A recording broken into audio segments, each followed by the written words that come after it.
Welcome to the Thursday edition of your favorite program on television, Inside Nigeria. My name is Winifred Ugabo, and you're welcome to the first segment of the show. As usual, on the segment, this segment, we tend to review some select newspaper headlines first before the second segment. We'll be discussing some of the trending stories. So, as usual on the program, we flag up with Nigeria's most influential newspaper, Leadership. Let's see what leadership is in with.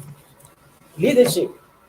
National Assembly principal officials Adamu runs to Villa as National Working Committee members allege disloyalty. NAS principal officials Adamu runs to Villa as NWC members allege disloyalty. Go and make peace with Akpabio, Abbas, APC governors tell national chairman. We breach no law, says Senate Minority Caucus. As leading story on leadership, and of course, we are also seeing other papers, other stories, sorry, on the cover as well. Tribunal APC closes case, says no need flogging a dead horse. Tribunal APC closes case, says no need flogging a dead horse. Banks raise ATM cash withdrawal limit to 200,000 naira. Banks raise ATM with cash withdrawal limit to 200,000 naira. And above the masthead, we have IGP redeploy certified police commissioners in major shakeup. Fake UTME score leaked ban on Mesoma Repstel jam. Telecoms investment in Nigeria hits $75.6 billion. Badejo makes case for confederal system. Editors more news direct publisher EPMU. May his soul rest in perfect peace. From the cover, we move over to the editorial page of the paper, and that is our stand. Our stand is on the real threat of nuclear catalysis. The real threat of nuclear catalysis. That's the editorial on leadership, our stand. And of course, from there, we move over to the back page of the paper where we have the Thursday column with Shaibu Gimi, either for or against religions. Either for or against religion. Ghana must go says, "It be a sweet wife. I'll be a sweet wife to my hobby. Sorry, I'll be a sweet wife to my hobby." Bobrisky. Ghana must go's reply, "If you see one." From there, we'll move over to the next paper we have on our menu, and that is the Punch. Meanwhile, for more stories on leadership, just log on to the website www.leadership.ng. Let's see what the Punch is punching with this Thursday. The Punch. The Punch says flood alert, states order evacuation as federal government issues disaster warning. Flood alert, states order evacuation as federal government issues disaster warning. NEMA warns of massive flood in Kano, Delta, Kebbi, Plateau, 10 others. Akwa Ibom, Delta, other residents demand alternative shelters. Of course, we have the picture of President Bola Tinubu flanked by the executive of the FLUTM Limited at the State House yesterday. Above the masthead of Punch, let's take it from up to down. Principal officials, the National Assembly crisis splits APC National Working Committee. Adamu meets Tinubu. Telecoms investment hits $75 billion. 5G subscriptions now 60,000 NCC. Tinubu not indicted over forfeited $460,000. Bamidele tells Tribunal. UTME forgery reps order probe fraudulent app developer risk dismissal. UTME forgery reps order probe fraudulent app developer risk dismissal. 55 million bens stolen by Abuja customer recovered in Delta. Court okays ex-governor Goje's expulsion from APC. I thought this story was reported yesterday in some of the papers. Still on the Punch newspaper, we move over to the editorial page of the paper to see what the editorial is today. New IG Egbetokun has date with history. New IG, that is Inspector General Police Egbetokun, has date with history. Find out the history, the date it has its history on the Punch newspaper's website www.punchng.com. From the Punch, we move over to the next paper, and that is this day. This day says PDP leadership in disarray to secure minority offices in National Assembly. PDP leadership in disarray faced to secure minority offices in National Assembly. G5 compromises party headship, steals the show. How other opposition parties sold out went for the money in quotes. Jam result, Chidoka urges Mensoma to come clean, explain how she got fake results. Jam result, Chidoka urges Mensoma to come clean, explain how she got fake result. This is on page 35 of this day. And of course, we move over the leading story. We have cracks widening in APC over National Working Committee. Widening in APC over National Working Committee.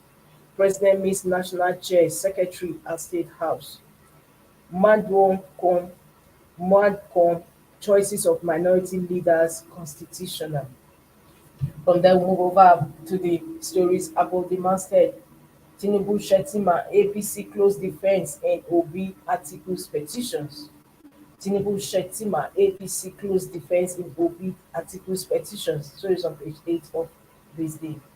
And above that, we have after Buhari, Tinubu weighs into NUPROC and MDPRA altercation over overlapping functions. Sets clear lines of operations pending PIA amendment. That's the stories on the cover of this day.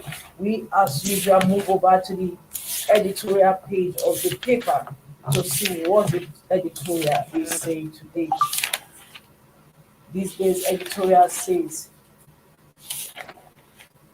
abuse of public holidays. Abuse of public holidays. The Public Holidays Act should be enforced.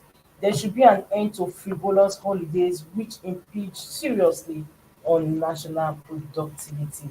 And for more on that, just log on to the website of This Day, www.thisdaylive.com. From this day, we move over to Blueprint newspaper. Blueprint says, Blueprint's leading stories on flooding today. Flooding, NEMA Senate raised the alarm. 178 local governments, 32 states at risk. Lawmakers tax federal government on Gashin Hausa Dam. Orders to absorb water from Cameroon. Ibadan residents cry out over the dilapidated roads, bridges. UTME, I received SMS from JAMB showing 249 score. Mensoma admits. Senate rejects fresh motion on lopsided 500 billion naira loans by DBM. Governor Yusuf places Kano commissioners on 6-month probation. NGE Mons News Direct Publisher Ibiyemi. Witness says Tinubu doesn't need 25% in FCT to win election. NAS leadership. Crack in APC deepens as 3 National Working Committee members disown Adamu. BOT member calls for national chairman sack. We follow due process, says NAS. For more stories on Blueprint newspaper, you also log on to the website. But nevertheless, let's see what the editorial is saying today. Today, Thursday, July 6, 2023. The editorial is on Nigeria's $3.3 billion annual auto parts import. Nigeria's $3.3 billion annual auto parts imports. For more on that, just log on to the website of Blueprint newspaper, www.blueprint.ng. On the Blueprint, we move over to Daily Sun. Daily Sun has the leading story still on Senate. It says fireworks in Senate. Rumbles as Akpabio stops Ndume's motion on skewed disbursement of 500 billion naira funds. Tinubu meets Adamu Obishori. Fireworks in Senate. Rumbles as Akpabio stops Ndume's motion on skewed disbursement of 500 billion naira funds. Tinubu meets Adamu Omisore. Be just beside the masthead of Daily Sun, we have UTMFLNG team meets Tinubu on new gas plant. Firm to crash prices, targets 1.5 million tons export. Beneath the leading picture on the cover picture of Daily Sun, we have harsh economy. Man raises the alarm. Harsh economy. Man raises the alarm. Warns more manufacturers may leave Nigeria. Subsidy NNPC to reconcile 2.1 trillion naira deduction with FAC. NPC pegs Nigeria's population at 216 million, whose growth rate at 3.2%.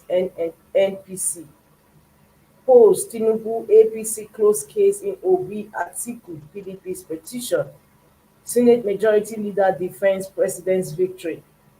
Ganduje's dollar video read at a corruption body. UTME result reps urge JAMB to stay punitive action against Ejikeme.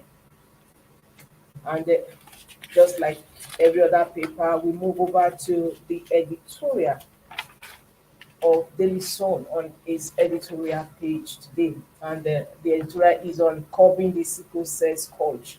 Curbing the sickle cell scourge. Health experts who spoke at an event to mark this year's World Sickle Cell Day in Lagos have enjoined Nigerians not to see the disease as a death sentence. According to them, if the condition is well managed, most carriers can live healthy lives. The World Sickle Cell Day is marked globally on June 19. It is a day recognized by the United Nations to raise awareness of the disease at national and international levels. For more on that and other stories inside pages, log on to the website of www.sunnynewsonline.com. And that is this for now from Daily Sun. From that, we move over to the Guardian newspaper. The Guardian is leading with a story on health today. It says foreign exchange scarcity and naira devaluation. Trouble in health sector as drugs cost of care spiked by 50%. Foreign exchange scarcity and naira devaluation. Trouble in health sector as drugs cost of care spiked by 150%. Average cost of treatment up by 60% to 150% in 2 months. We also have Akpabio under pressure, faces opera over uneven distribution of 500 billion loan to SMEs. Sports levy roll over 150 million naira monthly deduction from police salary. UTMFLNG meets Tinubu on new gas plant, promises to crash prices. SGF governors editors hail the flagship, that is Hail Guardian newspaper, at 40. MVNOs get 1 year to roll out service as 5G reaches 60,000 Nigerians. Just before we leave on the Guardian, we also move over to the editorial of the paper today. The editorial is on World Cooking Record Toast for Hilda Effiong Basi. World Cooking Record Toast for Hilda Effiong Basi. Talking about our Guinness World Record holder for cookathon. From the Guardian, you also log on the Guardian, you log on to the website www.guardian.ng. From the Guardian, we move over to the last paper we have on our menu for review, and that is the Nigerian Tribune. Nigerian Tribune leads with the story NAS principal officials, APC National Working Committee members fought Adamu. NAS principal officials, APC National Working Committee members fought Adamu. Tinubu meets National Chairman Secretary in Aso Villa. Story on page 4, National Tribune. Nigerian Tribune, sorry. Tinubu backs 5 billion naira floating LNG project implementation. Venture to provide 1,000 jobs, crash prices running. 11 Ibadan High Chiefs to be crowned Oba tomorrow. Telecoms investment in Nigeria now $76.6 billion, Dampata declares. Traders, passers-by scamper for safety as gunmen attack Enugu market. Presidential election, Tinubu, Shettima tender Anambra Labour Party membership register, 17 other documents. Close defence as APC declines calling witness. Tinubu doesn't need 25% votes cast in FCT to be declared winner, says witness in Atiku's petition. And above the masthead of Nigerian Tribune, we have Plateau, Kano, Akwa Ibom, Delta, 10 other states to witness heavy rain. NEMA warns. Residents count losses as flood destroys business outlets, residential buildings in Ibadan community. Reps direct JAMB to suspend punitive actions against Mesoma. Message from JAMB indicates I scored 249 but unfair to ban me. Candidate. Makinde should stay off Afenifere matters. I have no quarrel with Pasoranti, says Adebanjo. Makinde should stay off Afenifere matter. I have no quarrel with Pasoranti, says Adebanjo. And they're still on Nigerian Tribune. Just before we leave it, we have to see the editorial for today. Let's see what the paper stand is on today, Thursday, July 6th, 2020, 2023. And it says taking advantage of research findings. Taking advantage of research findings. This is good because some experts, including the World Bank, have at various fora said that most of Nigeria's research findings end up in the world carbon, which is not good enough. So for more stories on Nigerian Tribune, just log on to the website. So that is all we can take on this segment of the program of newspaper review. And don't forget, we have a second segment coming up, and of course, my regular Thursday guest is already in the studio waiting. Don't go away, just stay tuned.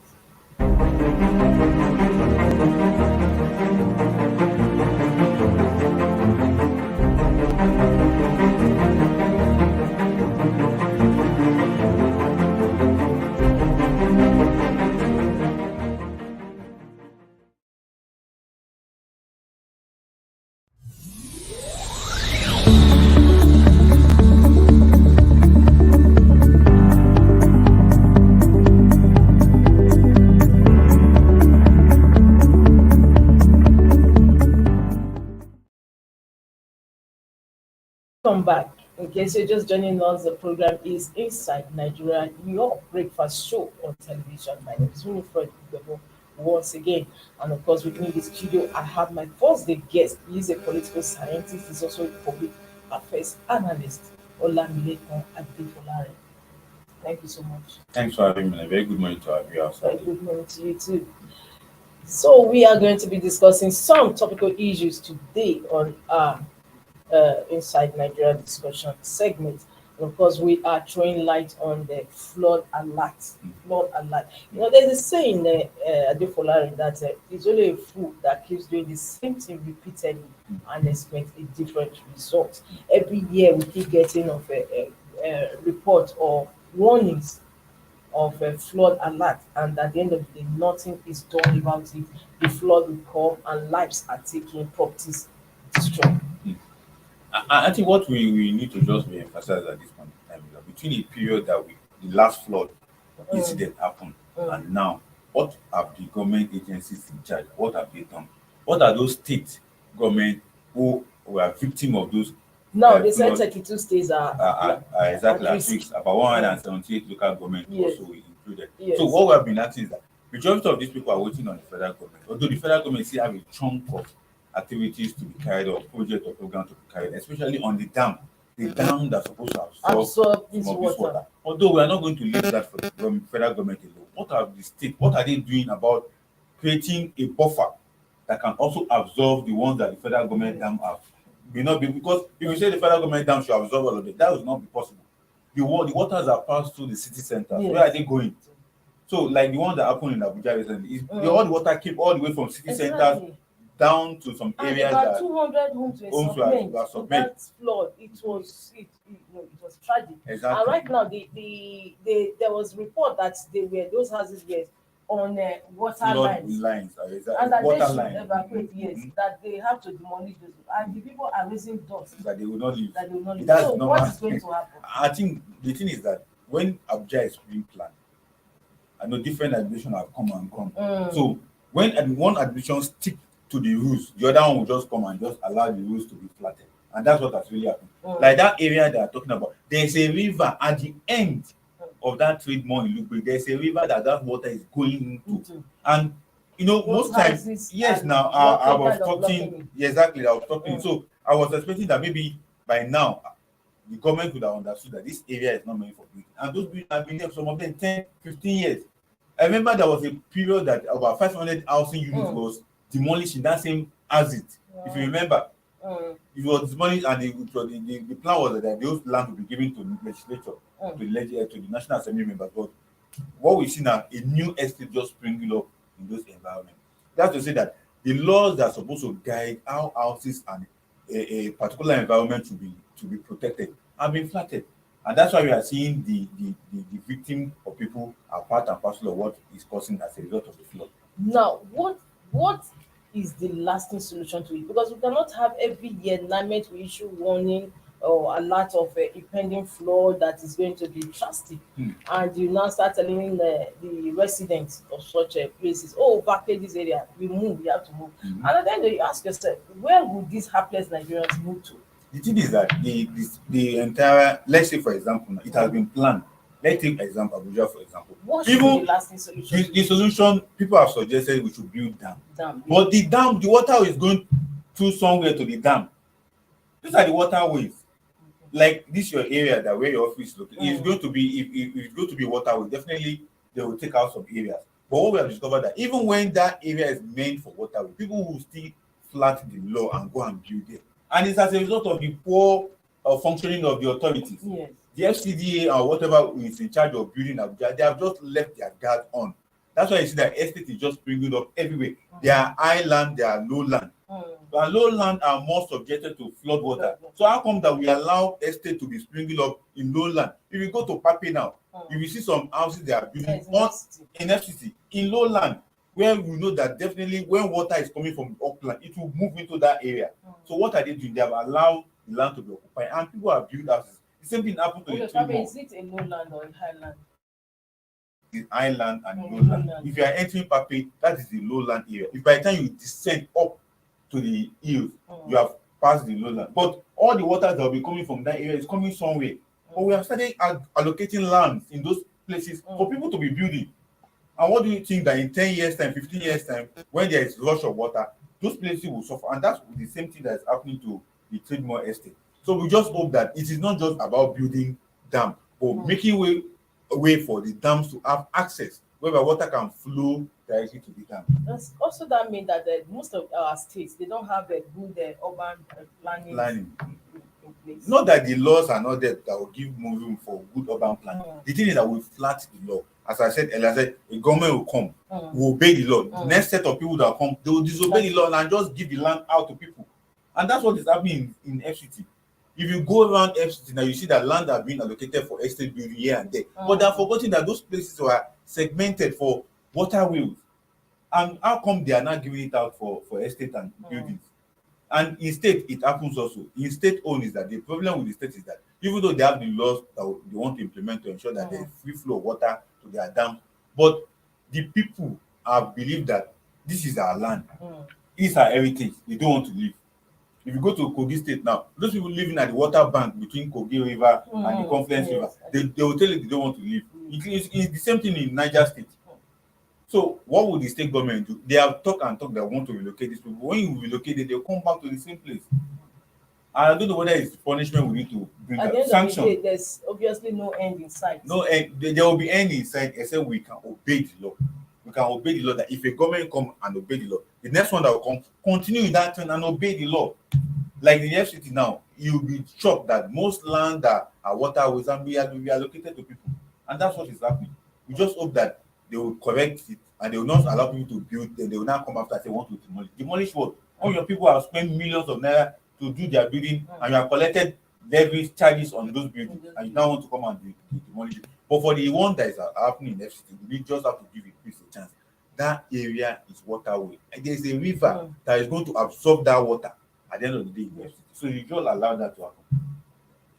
Oh, thank you so much because I just feel just was it not just last week? It was that last the week rain now. fell. I wasn't so we saw that effect of what Mhm. happened in that estate. It's really really sad. Mm. And another that is that for the flood alert. Another topic we are going to be training light is the one on the Guardian newspaper talking about Nigeria's health system. It seems to keep sinking low and low every day. No wonder, any wonder the health indices remain the same. And just the other day, there was a report that Nigeria still ranks second to India in terms of maternal and child mortality rate.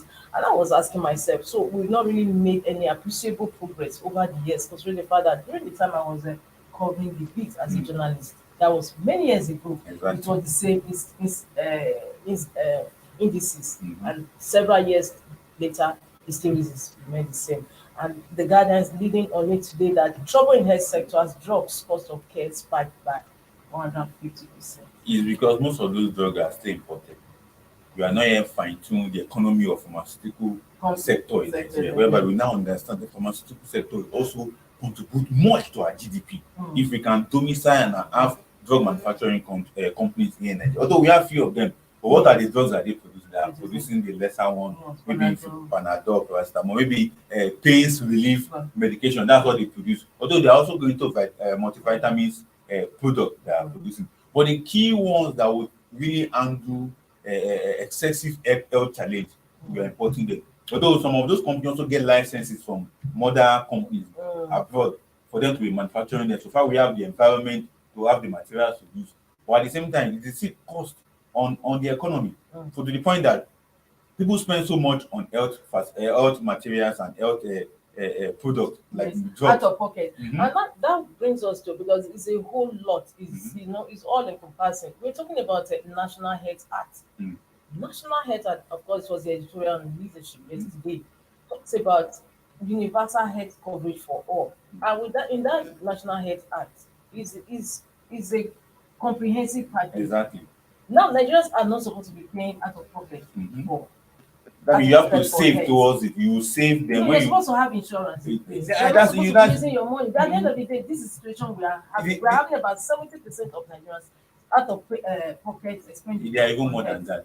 If you, as long as you are not in the payroll of government, some of these policies don't apply to you. So Even in what the should be private done? sector, Because it's at the end not of the applied. day, now that people are still paying out of pocket, so for this care that has increased, it's also going to worsen the plight of Nigerians. The Further problem is this. compounding the woes, the hardship that Nigerians are facing right The now. problem is this. Most Nigerians are not aware of it. In the sense that majority of our population in rural areas are not even aware of it. They are not buying into it. They are not No, buying it was into it. because of that that the bill to change the name of National Health Insurance, it was National Health Insurance Scheme then came about, and eventually they were able to this came through. Now it's National Health Insurance Agency. Authority, not just it's Sorry, authority, so that other people states can buy into it. into States not can buy into buy it. into And it. Although state on their own has also established their own. Mm. Some states have domesticated this law.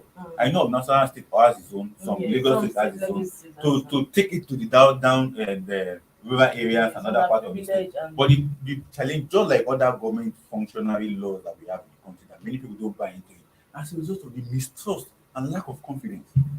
If you engage any Nigerian in terms of, because of my field as an economist, if you engage any Nigerians in terms of money, they will tell you giving government money, then another government will come, they will tell us that that money has disappeared. They don't want to be involved in that. That's why many people don't practice insurance. But I wish Nigerians have that confidence in the government and the government institution. You see a lot of them putting their money in it. Even the government staff, government workers that are also patronizing this, they are still having a skeptical mind against this particular project or policy, in the sense that at the time of urgency, how do they respond to them? no, because why this is so important is that at the end of the day, we are going to have so many people, like for instance, the former athlete Mm-hmm. died Mm-hmm. in the hospital, and his cause was seized because the family could not come up with With the payment of his payment, bills at the repayment. hospital. And that's exactly what is going to, because they said spike, according to this report, Mm-hmm. care spiked by 150%, Mm. from 60% to Sent to 150%. 150%. So what is going to happen eventually? What will happen is that What are we having on our hands? on our hand is this: majority of us that will be going to the hospital, will be checking on facilities at the hospital, will be paying more. Yes. But those ones that have insured themselves will not pay much. Mm. Not that they will not spend, because Government employed. not just government employees, there are some companies that also insure their workers in this From regard. private sector. Private sector, they will pay. But at the first instance, which hospital did you approach for treatment? If you approach hospital that doesn't know anything about your health insurance, they will pay. But the one, if you go to the one that your health insurance is domiciled with them, you will not pay much. But before you assess them, what would happen between that time and the time you meet your real insured hospital? Because that's another thing people are thinking. As I said earlier, I said the response of those hospitals, what was it like? I've been paying money for my health insurance, and I approach them and they are beginning to tell me, we don't have this in place, we don't have this place, we have to shift it to this other, and they shift the person to the other hospital, and they have to say, okay, we are waiting for your health insurance hospital to come and pay. Because most of the hospitals are not even ready for this kind of policy, because we know that the policy is in place, but how many of them are even ready for it? Even most of them have signboard outside that NHIA is here, NHIA is there. But are they ready to take care of some of those treatment that people need, apart from pregnant women and smaller treatment sicknesses that one will go for? No, most of these issues deal with terminal issues that require surgery, that require higher medication treatment and others. So how would those hospitals be able to care for? Because most times we are talking about come and join, come and put your money in this. But we are not looking at the facilities of those hospitals, partnership, those other administrators that are involved. We have to look at that. And that is the only way me I know that this can be solved. But Nigerians, there's not much information about this, apart from at the top level civil servant and public servant. Now, another thing again is that there was a report on one of the papers too over the weekend on the state of general hospitals. You know, state governments operate general hospitals while the federal government operates tertiary and teaching hospitals. And there was a report in the paper, that is a Sunday Trust, that most states general hospitals are dilapidated. Serious. There's nothing to write home about. And meanwhile, in that same break, the Minister of Health had also informed, that is the past Minister of Health, that this NIA, the 1% consolidated basic health fund, was shared to states for the revamping of their health centers. So what is happening in the funds? Is it that the states are diverting it? That what happened. They did that in UBEC. So why won't they do it in the health sector? In UBEC, they did it successfully, that in their own counterpart funding that they're supposed to be, they will not bring, but they'll be calling on the federal government to come and share. No, some of these states made counterpart. You know, you have to bring your counterpart funding before the funds can be disbursed to you. But they did quite all right. These funds were disbursed, but they are not being channeled to where they are supposed to be. It's because of the political urgency of the state at the point in time. Because most times they don't consider health and education as a priority. Let's take these two, but we are concentrating on health. They don't take them as a priority of everybody, because they believe that, because in the mind of politicians, they believe that everybody take care of themselves, and God is the superior take care of person that care more for our health individually. So they look at the health issue as, no, it's not very important, unless when there is strike, unless when doctors are demanding for higher wages or nurses are demanding for higher, that's when they begin to run air tax cutter to take care of the health. But the things that make the health sector more robust is the provision of materials and facilities that will ensure that it stays. But they don't care about that. That's why you see that most general hospitals, they are looking dilapidated, they have deplorable conditions in terms of infrastructure and the rest. Even the staffing, some of them don't have staff. Even the little people that are there, they are being underpaid.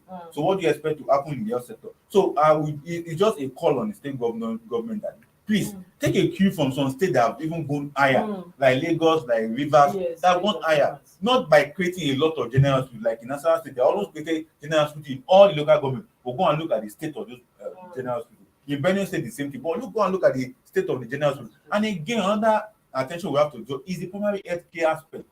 There is a lot of money that the federal government is releasing, but what do we have at the end of the day? It's just shabble arrangement, primary health care, and all flow together.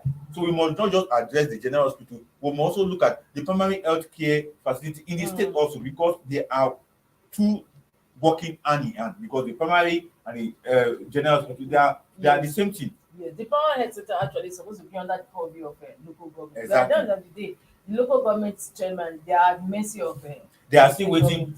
Of recent, there is a new permanent health care facility that being built across the 724 Yes, local government by the federal by government. in partnership with Noge. I don't know whether I know you are following that news. Okay, I've not followed down, but They are going to build a new standard primary health care across the 724 local government in partnership with Noge federal government, and it was a particular percentage they are removing from the consolidation account that are putting in this project. But how far they have gone, we don't, because they were at the time they were doing a documentary of it. Okay, that is the television. 1% I'm obviously talking about. Exactly. It's really, really sad. If only as government, our state government and federal government will actually wake up to see to it that our hospitals are not just mere consulting clinics, but actually place of health. And this report also said that labor cost per adjusted hospital discharge grew 25% between 2019 and 2022, closely followed by pharmaceuticals at 21%. Supplies at 18% and services at 16%. However, subsidy removal has led to a 20 to 50% rise in healthcare costs in 2023. I shudder to think what will befall the fate of Nigerians especially with this subsidy removal, as these people have just said. The thing is that it worse. Very well. It's not just it's really And the health sector that mortality rate is obviously going to increase. exactly. And for me, it's not just the health sector that is lagging behind as a result of this new policy of the government. So other sectors are also having the effect and the negative impact of this. But we just hope that we can take step one after the other. Just like I said in my columns for this week, I said reforms have been taking place, but it's going to be a test for the president Tinubu because major of these things are as a result of reform that is taking. Yes. And it's going to be a test for him either to go headlong to get the problem solved or to ship it. Yes, and according to some experts too, that while you are putting on bringing forth reforms, you also look at ways to caution the impact Exactly, of the citizen. exactly, That is reforms with human face. Well, viewers, this is where we end today's Inside Nigeria on Thursday, July 16, 2023. Don't forget, tomorrow, same time, same station, is another day. I look forward to hosting you on the program then. See you then. Bye.